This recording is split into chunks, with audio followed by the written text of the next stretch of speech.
Quando aparece essa vinheta na sua televisão, você já sabe, né? Tá na hora da gente conhecer histórias de empreendedores que têm jornadas duplas. Alguns têm empregos e também um negócio. Outros têm mais de um negócio. E como é que eles administram isso? A gente conhece agora no Empreender em Dose Dupla. Seja muito bem-vindo!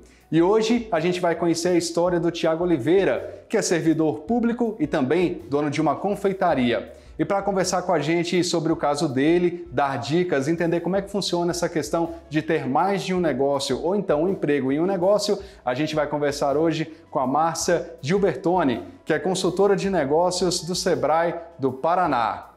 Mas antes da gente começar esse bate-papo, a gente vai conhecer a história então do Thiago.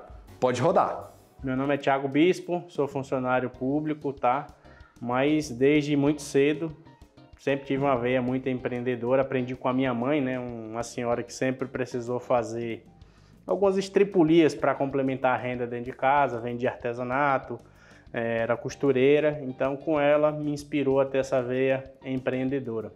Desde mais ou menos 2010 eu decidi que ia fazer brigadeiro, mas brigadeiro não para vender, e sim para presentear os amigos, né?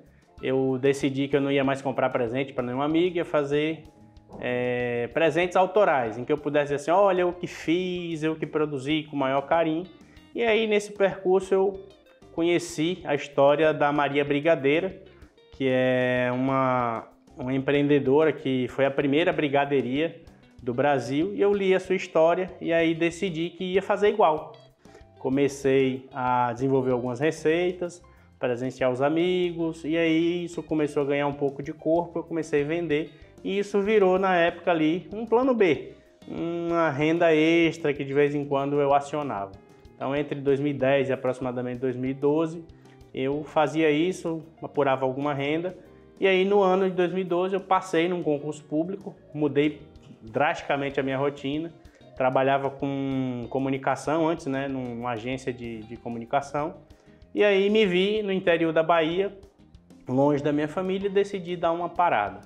Mais ou menos em 2014 minha vida mudou de novo, conheci a minha esposa e fui embora para Paraíba trabalhar nesse banco. Nessa época eu estava produzindo brigadeiros, vendendo para os amigos, como eu falei, mas o concurso apareceu na minha vida por acaso, então acabei nem me preparando para o concurso não. Aconteceu por acaso, estava num momento ali de transição da minha carreira, já não estava mais na sociedade que eu tinha, nessa empresa, né, de comunicação, e decidi fazer o concurso. Estudei bem pouco, então não teve grandes dificuldades para conciliar a rotina de produção com a rotina de estudos, até porque a rotina de estudos estava bem pequenininha.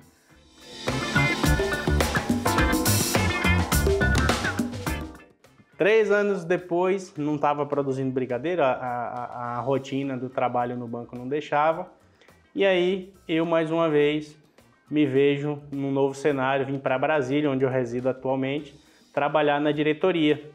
Minha esposa estava sem trabalhar, tinha terminado o mestrado, e aí a gente falou, poxa, que tal se a gente decidisse fazer brigadeiros? Foi aí que eu contei para ela essa peripécia, que eu fazia brigadeiros gourmet para vender. E aí no dia 12 de junho de 2018, eu decidi que a gente ia fazer brigadeiros gourmet, né, para vender. E aí salvei alguns namorados atrasadinhos, decidi fazer um lote de umas 40, 50 caixinhas e levei lá para a empresa para salvar os atrasadinhos no dia dos namorados. Deu super certo. Inclusive a atual presidente da empresa, que nem sonhava em ser presidente na época, foi quem comprou a primeira encomenda, e de lá para cá a história do brigadeiro gourmet, a retomada, deslanchou. Eu tenho uma marca de brigadeiro, a Divino Brigadeiro. Em 2018 ainda, eu tinha acabado de retomar a produção de brigadeiros, estava bastante empolgado, as pessoas estavam me requisitando muito, e aí eu estava lá produzindo um lote de brigadeiros, e aí eu vejo um anúncio na televisão convidando, né, para um concurso nacional de brigadeiro. E aí eu estava naquele exato momento produzindo brigadeiro e, curiosamente, uma receita que eu criei inspirada num doce lá da minha terra, no interior da Bahia, de uma senhorinha que vendia cocada mole. Eu falei, pois bem, vou enviar a receita. Gravei a receita, mandei um vídeo, mandei a receita 2 semanas depois me avisaram que eu tinha sido selecionado e fui lá participar em 2018 do concurso O Melhor Brigadeiro do Brasil.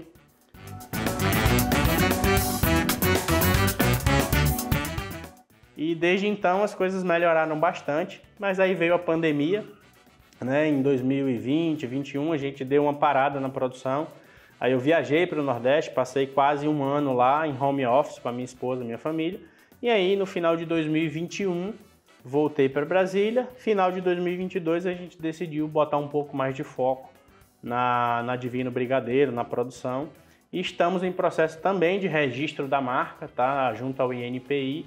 Estamos finalizando e a ideia é, a partir de então, expandir e, aos poucos, né, tornar essa renda extra, meu plano B, como um plano A.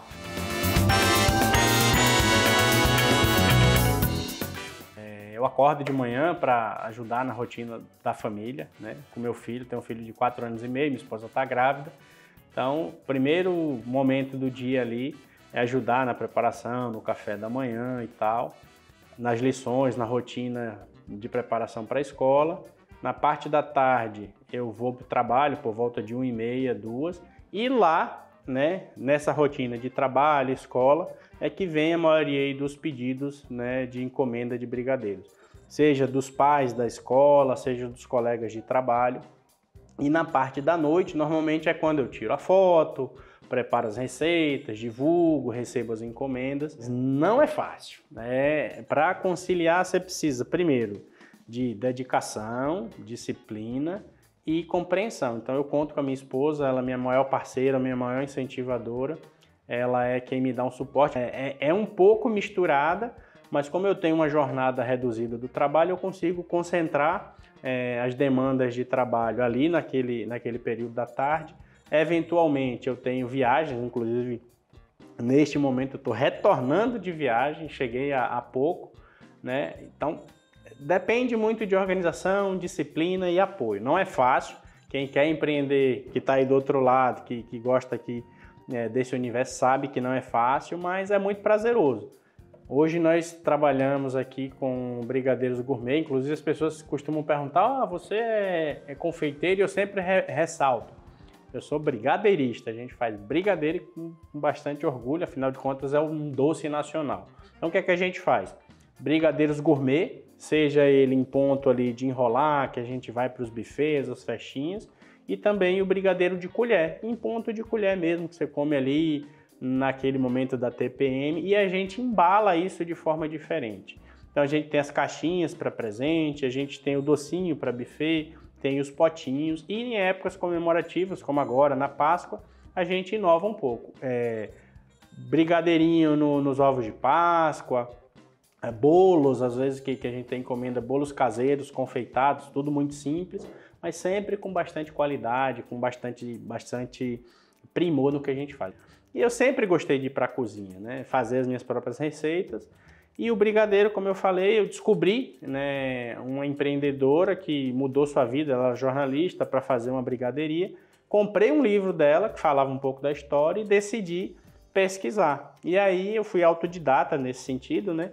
Comecei a tentar, só que depois eu fui evoluindo, fiz alguns cursos. Inclusive nesse programa de televisão que eu participei, eu ganhei um curso com um chefe especializado, o Flávio Federico. Então, fui evoluindo, tanto que o brigadeiro que eu faço hoje é bem diferente do brigadeiro que eu fazia lá atrás. Evoluiu, melhorou em termos de técnica, mas eu posso resumir de que eu sou autodidata.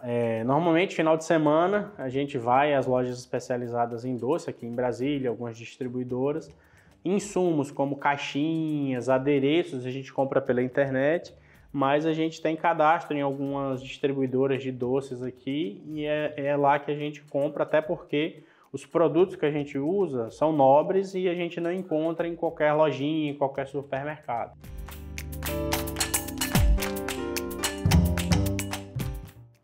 Tinha um processo artesanal dedicado e que tinha um valor agregado. Quando era presente, as pessoas ficavam muito lisonjeadas, adoravam. Nossa, que capricho. Quando começaram a comprar, que aí a gente vai ver aquela questão do valor agregado, um brigadeiro comum que a gente faz em casa é bem mais baratinho. Vai margarina, vai ali o achocolatado, e no caso do brigadeiro gourmet, são matérias-primas muito nobres, é o chocolate mesmo, é uma manteiga extra, é ali o melhor leite condensado, então você tem um valor agregado. Então a maior dificuldade foi as pessoas entenderem que um brigadeiro não era o brigadeiro do dia a dia, de casa, era um presente de verdade, com bastante primor, com produção mais delicada.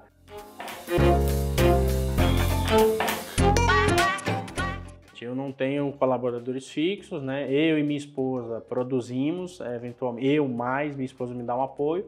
E se chegar alguma encomenda muito grande, a gente recorre aos freelancers, as pessoas que podem nos apoiar de forma informal, né? A gente contrata pela produção, uma diária, então a gente tem esse reforço. Mas a ideia é que à medida que o negócio se amplie, a gente tenha essa estrutura e possa, inclusive, contar com colaboradores fixos. Eu diria que perrengue acontece. Já aconteceu de encomenda de brigadeiro ser cancelada de última hora porque o cliente mudou de ideia. Já aconteceu de tomar calote. Já aconteceu do ponto do brigadeiro dar aquela vacilada e a gente ter que refazer ali de última hora.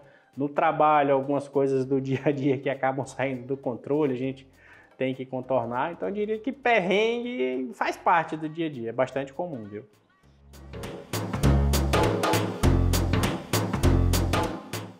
Eu trabalho num banco, graças a Deus, então tenho um certo conhecimento que me ajuda ali a gerir as finanças. Então, basicamente, eu cuido da parte financeira, do fluxo de caixa, separo ali a receita das despesas, mas tudo é conosco. A gente não tem uma empresa contratada para isso, até porque a gente está em processo de formalização do nosso negócio, então isso não é o principal foco hoje.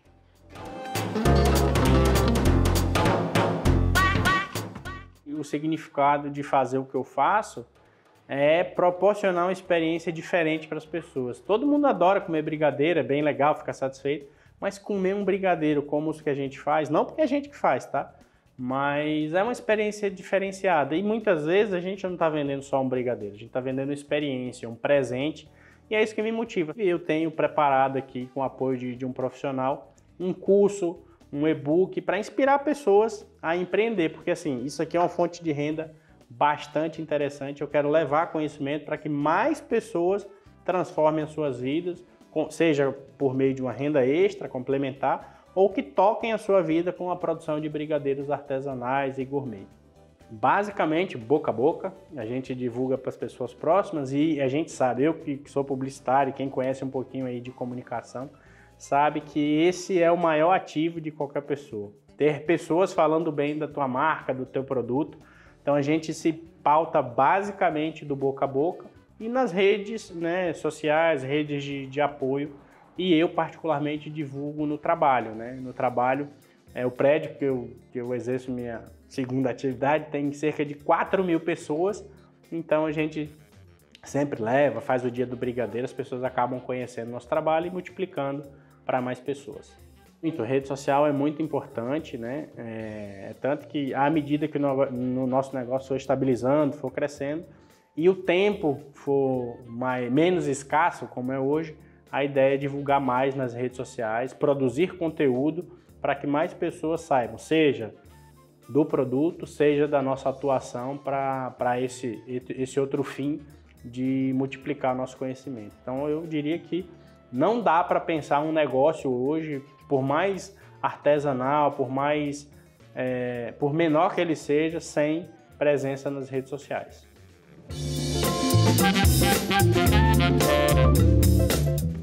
Deve procurar conhecimento, se atualizar, investir em curso, buscar e-books de receita, ficar atento às tendências e ir para cima, praticar, correr atrás. Nem tudo nasce perfeito, nem tudo nasce pronto.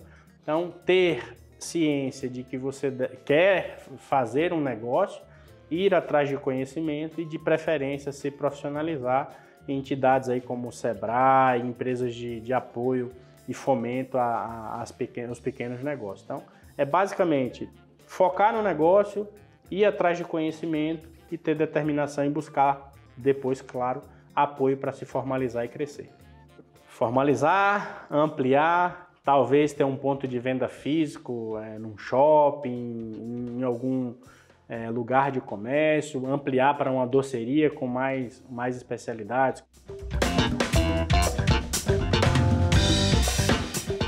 Trazer para Brasília uma novidade, que é o carrinho, o bar de brigadeiro para atender eventos corporativos, aniversários, casamentos, porque é uma novidade que não tem aqui, que em breve eu pretendo estar trazendo. O Thiagão aí tem uma rotina bem pesada, hein? Ter um emprego e manter um negócio não é nada fácil. A gente vai para um breve intervalo e na volta a gente vai conversar com a Márcia Gilbertoni, que é consultora de negócios do Sebrae Pará, para entender exatamente como é que ele pode administrar tudo isso sem perder o negócio e, é claro, mantendo o emprego. Já já, não saia daí.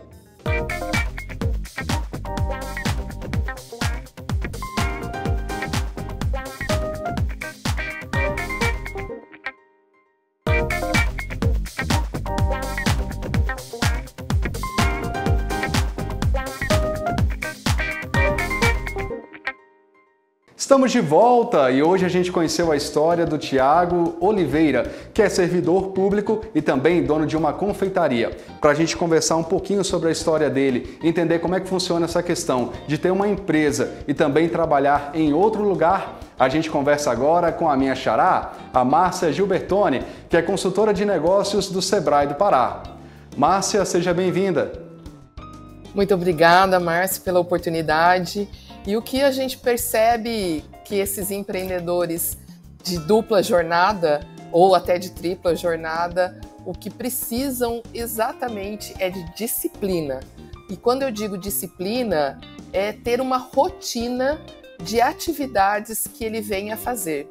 Como no negócio dele, quando empregado, ele tem várias atividades que ele desenvolve no dia a dia da função dele como bancário, a mesma coisa acontece na empresa dele. Ele precisa criar também esta rotina, porque a empresa, o principal é atender o cliente e vender para esse cliente, mas tem o bastidor, a parte por dentro da empresa que precisa ter outras atividades, como, por exemplo, os controles das finanças, como divulgar essa empresa. Então, por isso, o Thiago está fazendo isso e os outros que estão nos ouvindo precisa criar esse rol de atividades que ele precisa fazer diariamente no seu negócio. Márcia, a gente sabe que não é nada fácil. E você falou sobre rotina. Então, como manter um horário numa empresa e conseguir administrar sua própria empresa? Porque são questões diferentes, tem problemas diferentes, né? E ele tem que entregar um bom serviço no trabalho dele, claro, senão ele não se mantém empregado. E ele também tem que manter um bom negócio, afinal de contas, senão ele vai acabar fechando. Então, nesse caso, como é que ele pode administrar o tempo da melhor forma? Como é que ele faz para ele poder focar na empresa e também focar no trabalho sem um atrapalhar o outro? Eu acredito que na empresa que ele é funcionário, ele já sabe a rotina que ele tem diariamente e ele pode colocar as suas atividades. Como ser empreendedor pode ser uma novidade para quem está nos ouvindo, como é para o Thiago também ser empreendedor, então o que ele precisa fazer? Olha, numa empresa, o que é necessário? Então, qual é o horário que eu vou atender os meus clientes? E quando eu digo atender os clientes, pode ser o atender presencialmente ou o atender também digitalmente, porque hoje nós temos o WhatsApp, que é uma das ferramentas mais utilizadas pelos empreendedores e pelos clientes, que muitas vezes o cliente não está disposto a esperar tanto tempo.